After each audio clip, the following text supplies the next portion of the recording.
Joining us here to talk about all that is Goldman Sachs Head of Sports and Entertainment, Nicole Pullen Ross.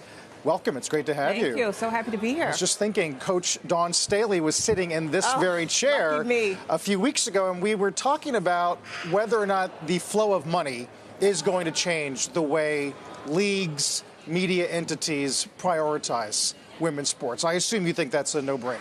I do think it's a no-brainer, and the reason for that is if you look at the media rights, which is the hallmark of how valuations are formed and how investors think about growth, it's pretty extraordinary. In sports, live sports in particular, it's one of the few things that actually bring us all together and where people will be very committed to engaging in a live way. My mother-in-law wakes up at 3 a.m. to watch Coco Gauff play tennis in Australia.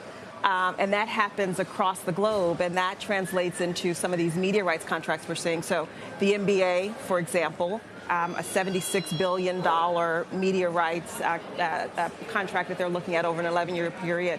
The NFL, $110 billion over an 11-year period, which they did in 2021. For women's sports, for the WNBA, it's $60 million is their current contract.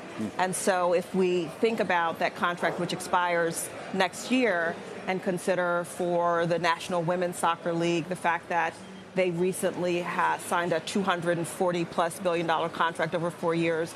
It was actually more than 40 times their prior deal. I think the trend is following the enthusiasm we're seeing in women's sports. People have been predicting that the media rights pie just can't keep growing as fast as it has for this long.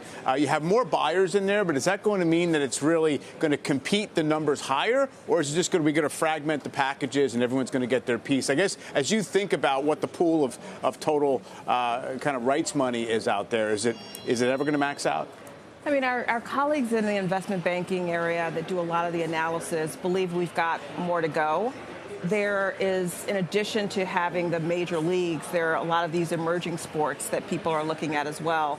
Our clients, who range from individual investors, athletes, entertainers, to entrepreneurs, business owners, et cetera, they're all looking at this space to see how they might do more, how they can get exposure, and they're certainly spending more time thinking about women's sports.